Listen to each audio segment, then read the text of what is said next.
The assassin.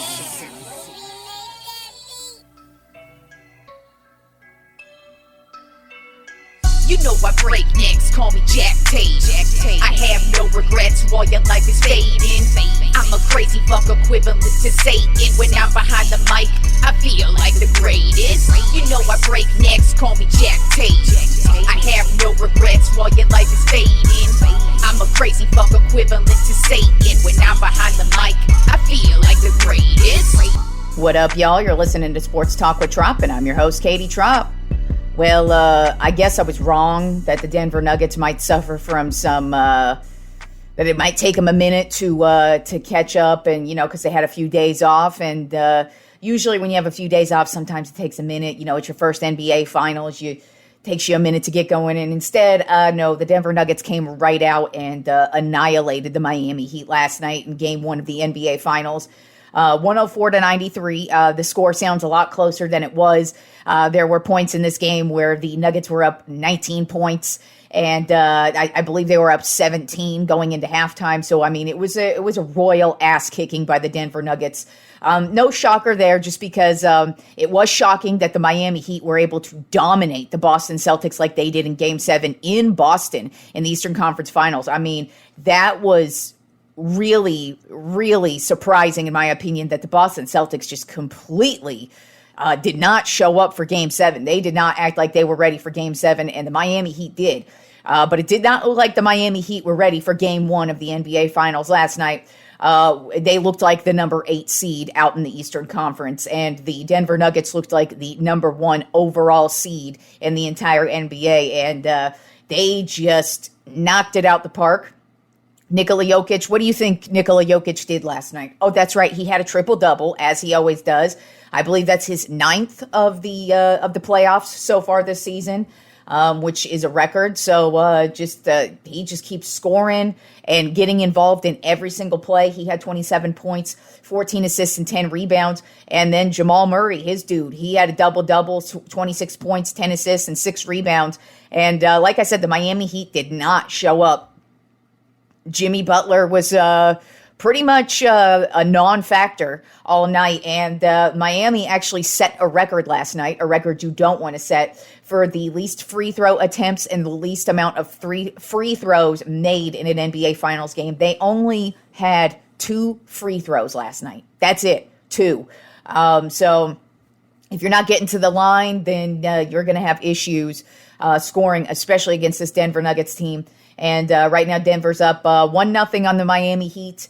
As I said in Monday's episode, it didn't matter who the Nuggets were going to play. I was picking them in 6 games. I still have 6 games just because I do think while the Miami Heat got walloped in Game 1, I think they will step it up at some point in the series and at least make a couple of games pretty decent. But overall, the Denver Nuggets looked solid.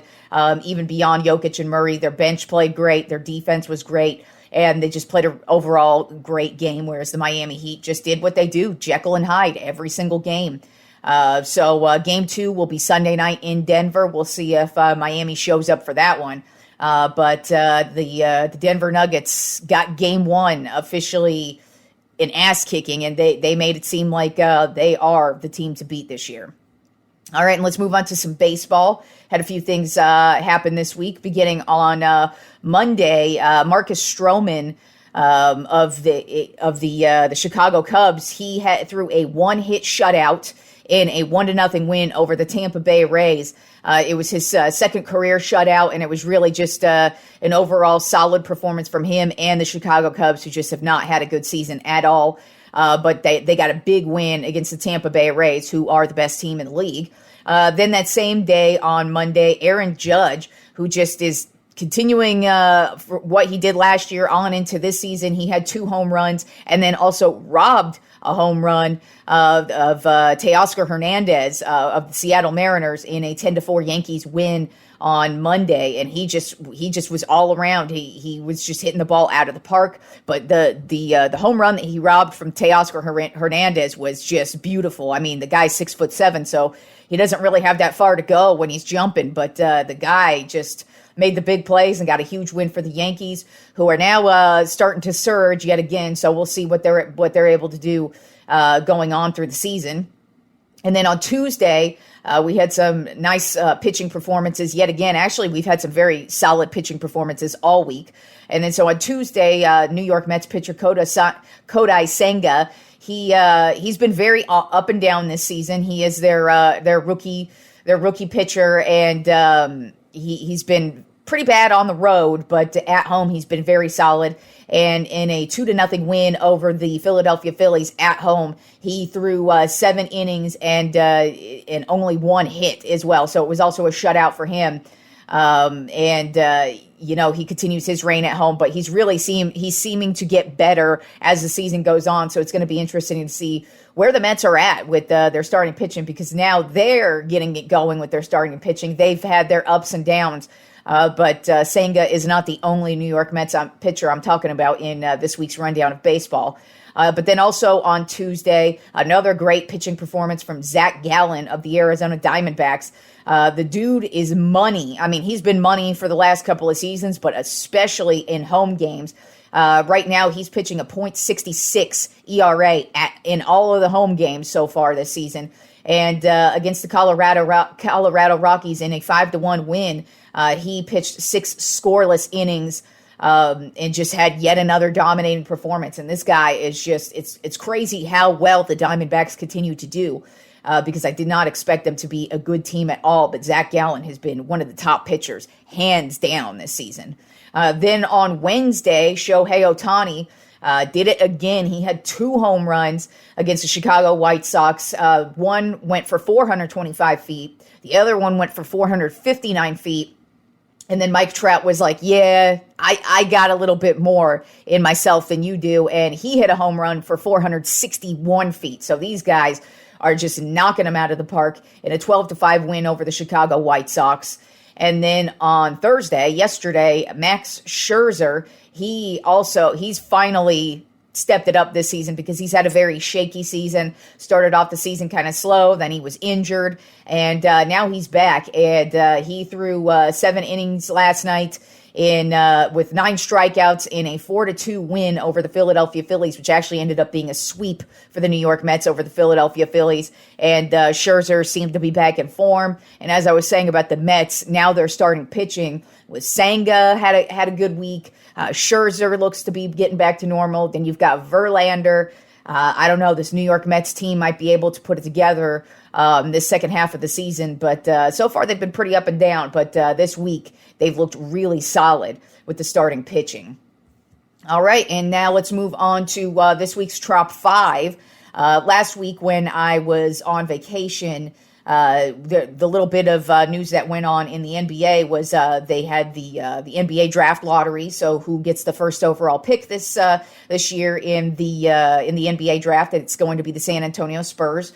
They will get the first overall pick, and they're more than likely going to be taking a player out of France named Victor Wembanyama, and he's pretty much been the wonder boy for about 2 years now. He's been getting talked about how he's going to be the next guy. He's pretty much there hasn't been this much hype really over an up and coming player since pretty much LeBron James. He's getting that type of hype. And he looks pretty good. I mean, it's always difficult to tell what anybody's going to be like. In my opinion, he's kind of similar to Kevin Durant, very skinny, but great scorer.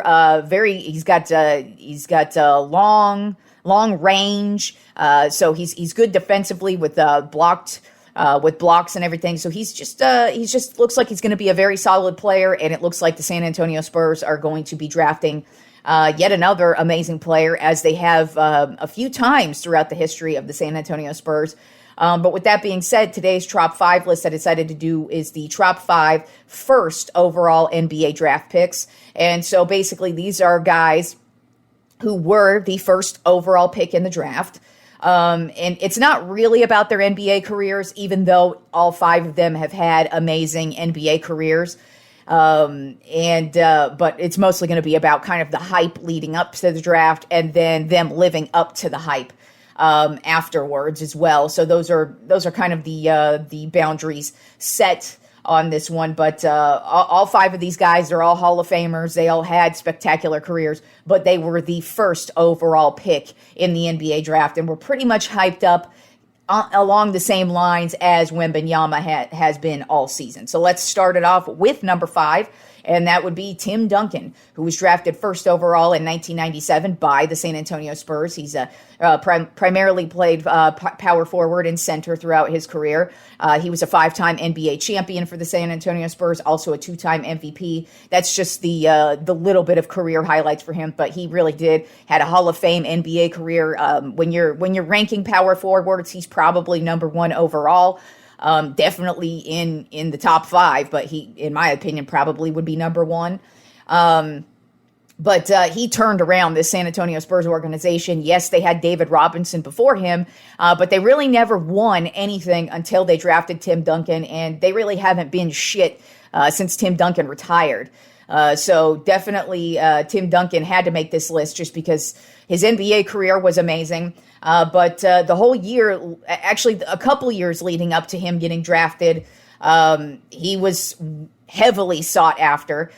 So he did spend his college years at Wake Forest from 1993 to 1997. He went all 4 years of college. It was kind of his thing. When he was in high school playing basketball, it really wasn't, he didn't have any NBA aspirations. It's just he was heavily sought after during high school, and then so he ended up going to Wake Forest and having a very dominating time at Wake Forest. Overall record at Wake Forest, it was 97-31. He was the all-time rebounding leader in the NCAA at the time of his when he was drafted. He was also the all-time leading shot blocker in the ACC when he was drafted. He started getting NBA attention his sophomore year at Wake Forest. And every year it was like, are you gonna declare for the draft? Are you gonna declare for the draft? He's like, no, I'm gonna go all 4 years of college. Went to all 4 years of college, and by the time he was done with college, he led the ACC in 1996 in scoring, rebounds, field goal percentage, and blocked shots, which was the first ever for that to happen in the ACC. He just was a great defender, and So the San Antonio Spurs would end up drafting him first overall, and like I said, he would go on to have a stellar NBA career, and he pretty much, not only did he live up to the hype, but I think he also excelled the hype as well, because you really can't, you couldn't have asked for one guy to turn around an entire organization who was essentially a laughingstock organization. And they ended up not only winning 5 championships, but going to 6 of them while he was there, and he really made them a relevant team. And now the Spurs, most people don't even really think about the Spurs much anymore because they've been that bad. Then at number 4 on my top 5 first overall NBA draft picks of all time, Magic Johnson. He was drafted first overall in 1979 by the Los Angeles Lakers. He was primarily a point guard, but he did at points in his career in certain games, most notably an NBA Finals game, his first NBA Finals game as a rookie. He played center. He's played all of the positions on the court, so he's a 5-tool player, if you will. He was a 5-time champion, a 3-time MVP, owns endless records, and just was one of the greatest NBA legends of all time. But he went to Michigan State for college from 1977 to 1979. But he was big when he was 15 years old. He actually had a triple-double in his high school league at 15 years old, and that's when he was dubbed Magic Johnson, just because he looked like magic on the court. So he was heavily sought after, but he really wanted to stay because he's from Michigan. So he really wanted to stay in Michigan, so his options were mostly between Michigan and Michigan State. He ended up choosing Michigan State. 1 year he was there. They would end up going to, I believe, the Elite Eight or the Sweet 16. I can't remember, but they went relatively far in the NCAA championship. And then the following year, they would actually go to the national championship and win. And this was when 1979 was really a year that not only would change college basketball, but it would change the trajectory of the NBA forever. And what happened was, of course, Magic Johnson versus Larry Bird. The whole season, that's what it was all about. Those two players, they both ended up in the national championship. It ended up being the most watched national championship game ever of all time at that point. And so then that entire offseason was who's going to go first overall. Magic Bird, Magic Bird, Magic Bird. And then Magic would get drafted by the Lakers. Larry Bird would get drafted by the Celtics. It would turn out to be one of the most heated rivalries of all time. And that would change the league forever and actually make the sport of basketball and the NBA. It would gain so much popularity, and it pretty much just shot up from there. So you definitely got to thank Magic Johnson for being a part of that, as well as Larry Bird. But it started long before. And so he was a national champion in college, and then he was drafted in the NBA and then completely lived up to all the hype. And, like I said, he was already sought after from high school age. And so being able to live up to the hype from high school to college and then ultimately be one of the greatest players of all time in NBA history, obviously Magic Johnson needed to make this list. Then at number 3 on my top 5 first overall NBA draft picks, Shaquille O'Neal, drafted in 1992 by the Orlando Magic. Played center for most of his career. He is a 4-time NBA champion with the Los Angeles Lakers and the Miami Heat. He's also a 1-time league MVP. He attended college at LSU from 1989 to 1992, but he was also a heavily sought-after high school player.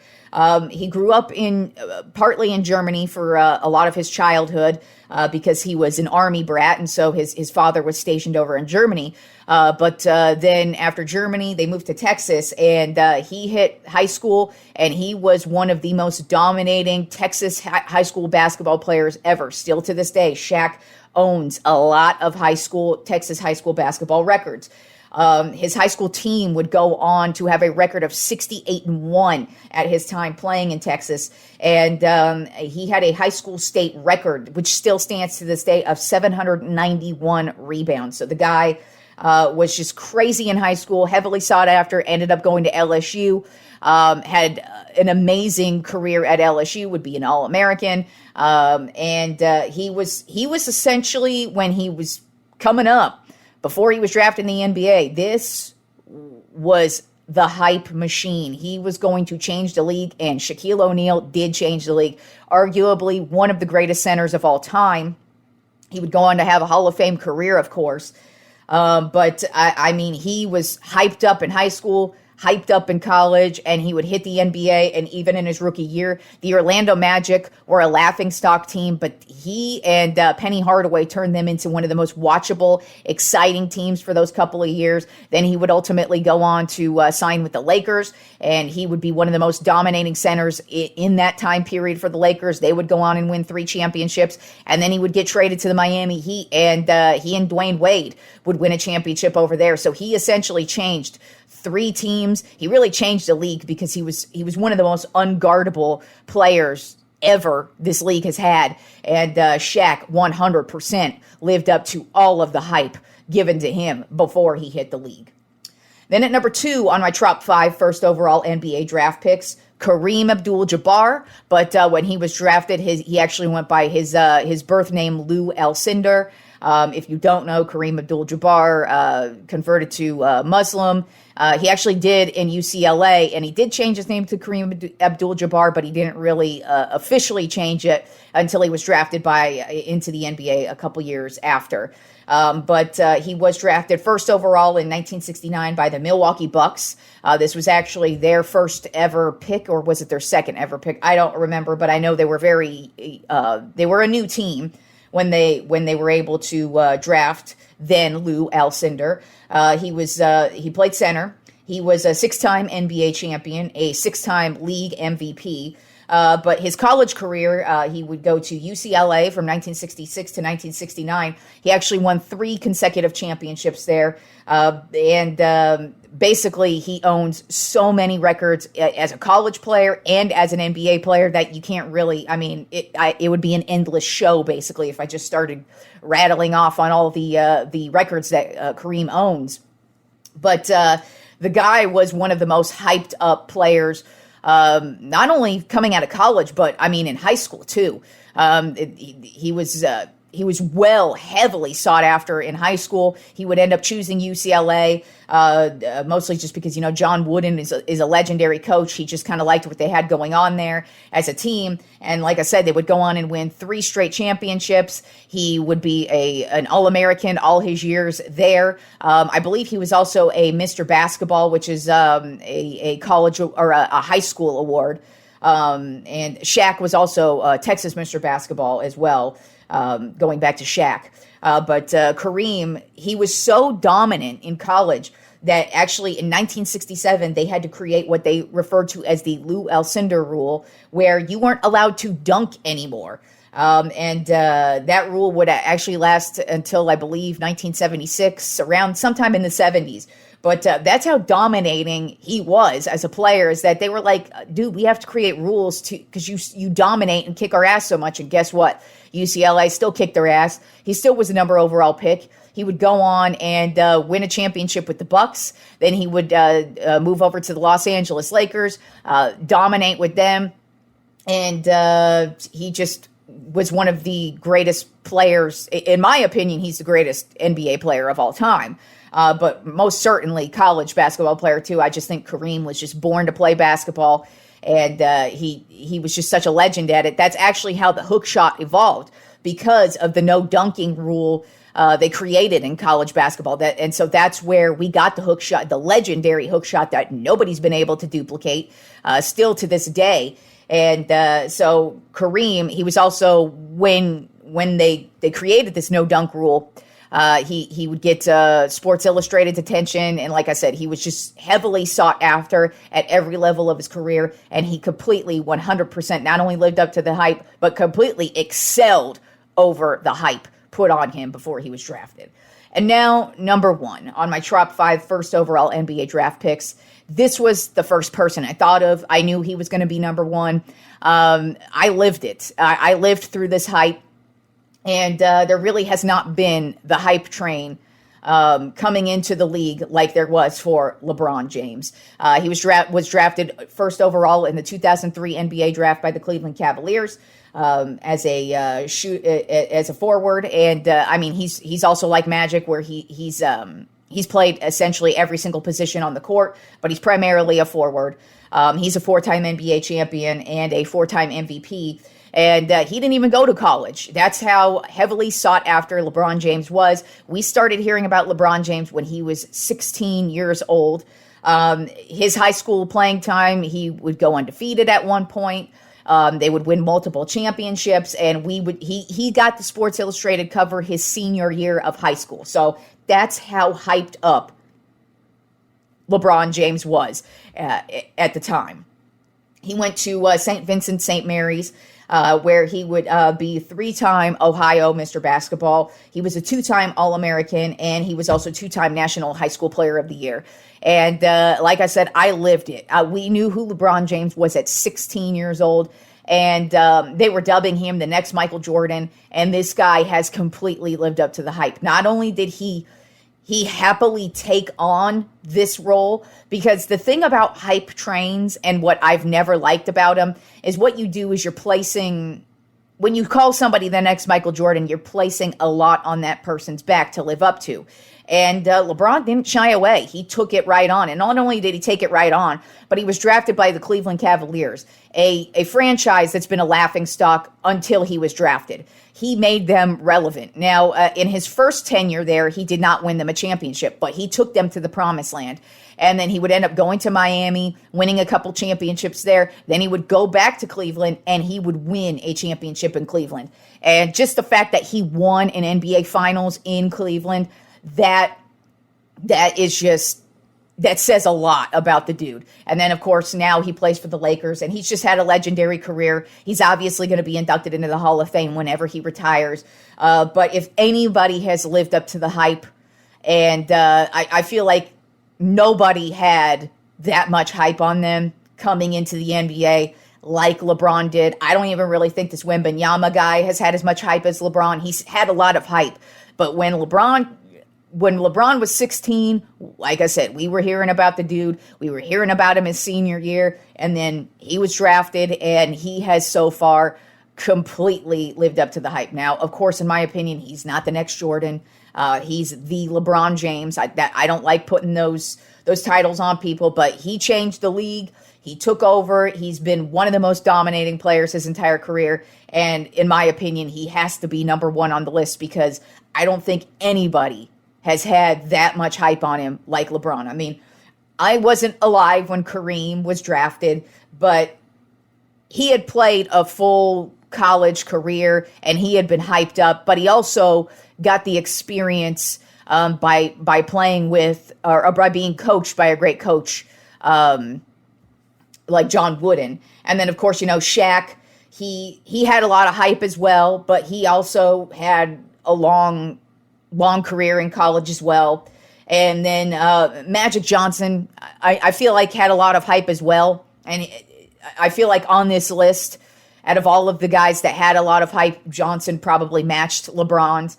And then Duncan, of course, had a lot of hype as well, but he didn't have that much pressure at all. So in my opinion, LeBron James, definitely the first overall pick that was able to not only live up to the hype, excel over the hype, but he was happy to take it on. And, he's still doing it too. I mean, of course, there's all this speculation on what's going to happen after this season. He could retire. I mean, he's 38 years old, and this season was pretty trying for him. He did have the foot injury, so he's probably going to miss the beginning of next season if he does play. But I wouldn't be surprised if he retired, and if he does retire, whether he retires or not, his legacy's already cemented in the ground, if you will. And so we know what he is, but in my opinion, he's definitely lived up to the hype.